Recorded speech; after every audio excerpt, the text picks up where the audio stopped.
మొత్తంగా నిన్న చంద్రగిరిలో దాడిలో గాయపడ్డ పులపర్తి నాని ప్రస్తుతం అయితే హాస్పిటల్ చికిత్స పొందుతున్నారు. ఆయన పరామర్శించేందుకు టీడీపీ నేతలు అక్కడికి వెళ్లడం జరిగింది. అనంతరం మీడియాతో మాట్లాడుతున్నారు. లైవ్ లో చూద్దాం. చోట్ల కూడా ఒక ఫ్రస్ట్రేషన్ తో ఓట్లు వేయలేదనేటువంటి ఒక భయం బాధతో ఈ రోజు రెచ్చిపోయి పడడం అనేది క్లియర్ కట్ గా ఈ సంఘటనలు చూస్తే అర్థమవుతుంది. సుమోటోగా కేసు నమోదు చేయాల్సిన పరిస్థితిలో రాత్రి 10:30కు మీరు ఫిర్యాదు చేసిన తర్వాతనే కేసు తీసుకున్నారని మీ న్యాయవాదులు అంటున్నారు. ఏదైతే నిషేధిత ప్రాంతంలో దాడి జరిగినప్పుడు పోలీసులే సుమోటోగా కేసు నమోదు చేయాలి కదా.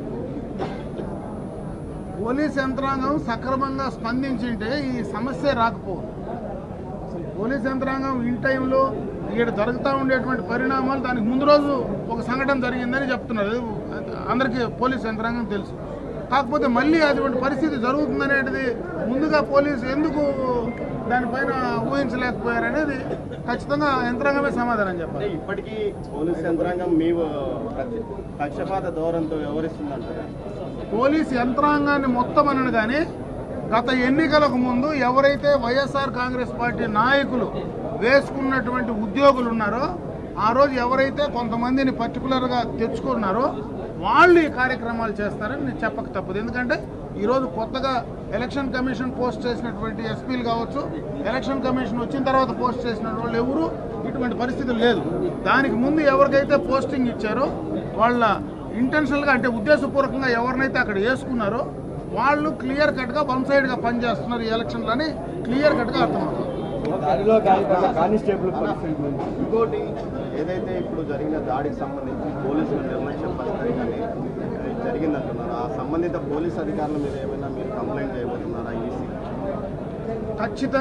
ఖచ్చితంగా పోలీస్ యంత్రాంగం పైన కాదు, స్పెసిఫిక్గా ఉద్దేశపూర్వకంగా ఏ పోలీసు కానీ ఏ అధికారి కానీ వన్ సైడ్గా వ్యవహరించాడో వాళ్ళపైన తప్పనిసరిగా కూడా చర్యలు తీసుకోవడానికి ఈసీ కంప్లైంట్ చేస్తాం.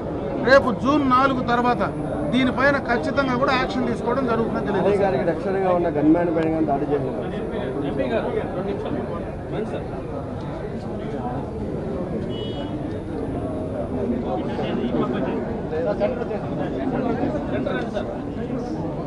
ఈరోజు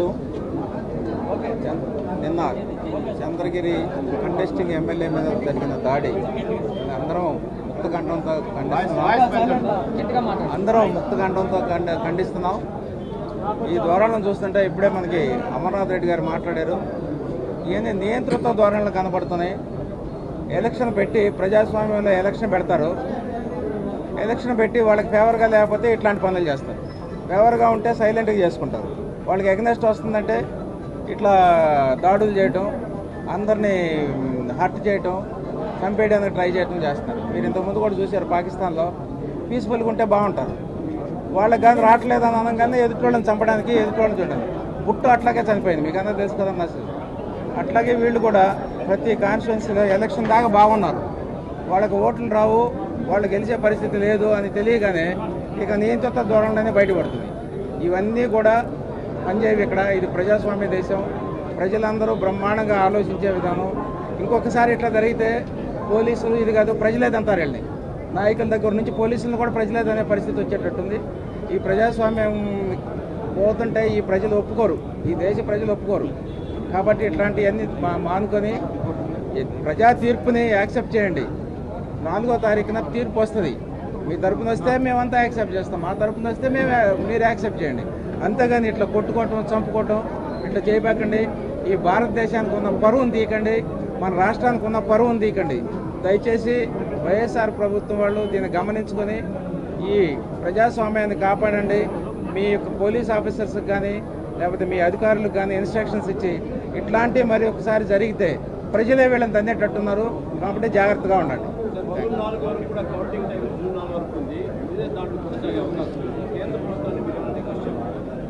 జూన్ 4 వరకు జరిగే అవకాశం ఉంటుందని మేము అనుకోవట్లేదు. ఇప్పుడే మేము ఎస్పీ గారిని కలవబోతున్నాం. తర్వాత వాళ్లే కొట్టి తెలుగుదేశం నాయకుల్ని బైండ్ ఓవర్ చేస్తున్నారు. పడుతుంది వాళ్లే బైండ్ ఓవర్ చేస్తున్నారు. ఇది తప్పు. ఇప్పటి వరకు చేసిన వాళ్ళందరూ రిలీజ్ చేయమని అడుగుతున్నాం. ఇంకా ఇట్లా జరిగే అవకాశం లేకుండా చూడమంటున్నాం. ఇట్లా మరొక ఇన్సిడెంట్ జరిగితే మేము యాక్షన్ తీసుకుంటాం, ప్రజలు కూడా యాక్షన్ తీసుకుంటారు. ప్రజలు ఊరుకోరు. ఇప్పుడు ముందు వాళ్ళు తీసుకుంటారు, మేము కూడా యాక్షన్ తీసుకుంటాం. ఈ ఆఫీసర్స్ అందరూ కూడా శిక్ష అనిపిస్తారు. ఎవరైతే రెస్పాన్సిబుల్ ఉన్నారో దీనికి ఆఫీసర్స్ అందరూ శిక్ష అనిపిస్తారు.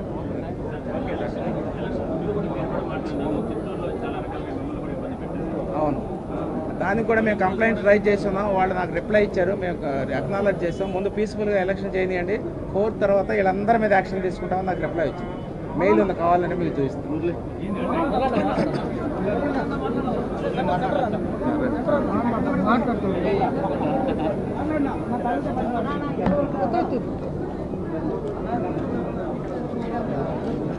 మిత్రులందరికీ నమస్కారం. ఈరోజు మీరందరూ పెద్దవాళ్ళందరూ మాట్లాడిన తర్వాత మీరు వేసిన ప్రశ్నలు బట్టి 2 ప్రశ్నలు నేను ఈ అధికార యంత్రాంగానికి సూటిగా అడుగుతున్నా. స్ట్రాంగ్ రూమ్ దగ్గరికి వాళ్ళు కూడా ఇతర పార్టీలు ఎలా వచ్చారో వాళ్ళు కూడా అలా వచ్చారన్నారు. స్ట్రాంగ్ రూమ్ దగ్గరికి పెన్ను పేపర్తో రమ్మన్నారా, బీరు బాటిళ్ళు, సుత్తి కొడవలి, గొడ్డన్లు ఎత్తుకొని రమ్మన్నారా? మరి అందరినీ చెక్ చేసి పెన్ను పేపర్ ఉంటే లోపల పంపిస్తున్న మీరు, ఆఖరికి సెక్యూరిటీకి సంబంధించినటువంటి క్యాండిడేట్ సెక్యూరిటీ గన్ను కూడా చెక్ చేసి పంపిస్తున్న మీరు, బీరు బాటిల్ ఎలా వచ్చాయి, గొడ్డన్లు ఎలా వచ్చాయి, సమ్మెట్లు ఎలా వచ్చాయి, అంత రాళ్ళు ఎలా వచ్చాయి? దీనికి సమాధానం ఎవరు చెప్పాలి? అంటే దీనికి కూడా దెబ్బలు తిన్నోళ్ళే చెప్పాలా? దాడి ప్రతి దాడి చేసుకుంటే వ్యవస్థ ఎందుకు? దాడి చేసిన వాడు కంప్లైంట్ ఇవ్వకపోగా ప్రతి దాడి చేస్తాడని హెచ్చరించినటువంటి వ్యవస్థ, మరి ప్రతి దాడిని నివారించాల్సినటువంటి బాధ్యత ఉందా లేదా? సో ప్రతి దాడిని సమర్థిస్తున్నామా, లేకపోతే దాన్ని చర్యగా తీసుకుంటున్నామా? జవాబు చెప్పాలా? ఈజీ, మాట్లాడడం ఈజీ. ఒక బాధ్యత కలిగినటువంటి అధికారులు దాడికి ప్రతి దాడి జరిగిందంటే ప్రతి దాడి జరగకుండా ఉండాల్సినటువంటి బాధ్యత ఎవరిది? రక్షణ కల్పించాల్సినటువంటి బాధ్యత ఎవరిది? స్ట్రాంగ్ రూమ్ దగ్గరికి బీరు బాటిల్ వచ్చాయంటే దానికి బాధ్యత ఎవరిది? స్ట్రాంగ్ రూమ్ దగ్గర గొడ్డళ్ళు వచ్చాయంటే దానికి బాధ్యత ఎవరిది?